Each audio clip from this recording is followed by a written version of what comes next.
तुम्हारे 2 से 3 मित्रों का इतना साथ तुम्हें मिलेगा कि तुम जिस कला के लिए बने थे, तुम जो कलाकार हो ना, अब तुम अंततः उसकी शुरुआत कर पाओगे। और एक बात कहना है मुझे तुमसे, तुम कुछ पुराने किताबों की दुकान खोज रहे थे ना। मैंने तुम्हें 2-3 दुकानें तो दिखा दी हैं, परंतु तुम उन लोगों से भी पूछो जिन्हें तुम किताबों के साथ अक्सर देखते हो। वो तुम्हें कुछ अच्छी दुकानों के बारे में और बताएंगे, जहाँ जाकर, जहाँ सभी सारी चीज़ें देखकर तुम्हें बहुत अच्छा लगेगा।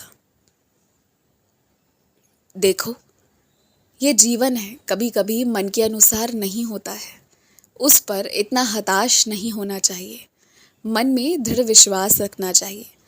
अच्छा, एक बात बताओ, आज तुम्हें मेरी सच्चरित्र पढ़कर कैसा लगा?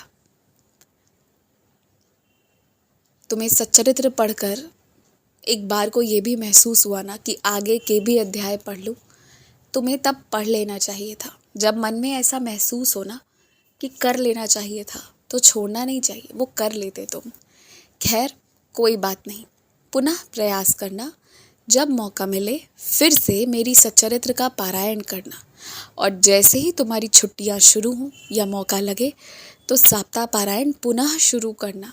और कुछ इच्छा लेकर मत करना, क्योंकि तुम्हारी बहुत सारी ज़रूरतें हैं जिसे पहले पूरी करनी बहुत ज़रूरी है। तो इसलिए कुछ मांगना ही मत, मैं यूं ही दे दूंगा। तुम बस अपने कर्म कर लेना कि एक बार उसे पढ़ लेना। और मैं पढ़ने इसलिए कह रहा हूँ ना कि तुम्हारे लिए भी नहीं, तुम्हारे तो रास्ते रुके ही नहीं हैं, पर जिनके रास्ते रुके हैं ना, जिनके कारण तुम परेशान हो, जिनकी तकलीफ से तुम्हें तकलीफ हो रही है, उनके कुछ कर्म हैं जिसको ठीक करने के लिए सच्चरित्र जी का पारायण होना बेहद ज़रूरी है। और अब वो तुम ही कर दो, उनसे हो ही नहीं पाएगा। तुम ये मत सोचो कि जो आज तक तुम्हारे साथ शत्रुता निभाया है, मैंने उसके मन अनुसार उसकी कोई छोटी सी इच्छा पूरी कर दी है, तो मैंने तुम्हारे साथ कोई धोखा किया है। ऐसा मत सोचो। उस व्यक्ति को बहुत सी चीज़ों की ज़रूरत थी। ये तो मैंने जो बस एक चीज़ किया है ना, वो तुम्हारे ही परिवार की भलाई के लिए किया है, उस व्यक्ति के लिए नहीं। क्योंकि उस व्यक्ति की परेशानी में ना तुम्हारा पूरा परिवार परेशान हो रहा था। भले ही उस व्यक्ति ने कभी तुम्हें अपना परिवार नहीं समझा हो, पर अब तो समझ रहा है ना। और अब अगर उस व्यक्ति को परेशानी होगी तो तुम सब उसका सामना करोगे, और तुम सबकी कोई गलती नहीं है। तो इसलिए मैंने तुम्हारी हिफाजत के लिए, तुम सबकी किस्मत से जो किया है अच्छा किया है, तुम लोगों के लिए किया है, किसी और के लिए नहीं। और तुम बिल्कुल चिंता मत करो।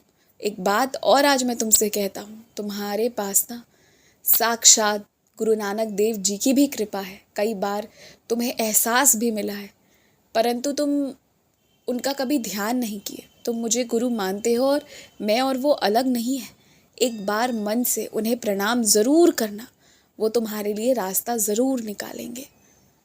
खुश रहो, खूब खुश रहो।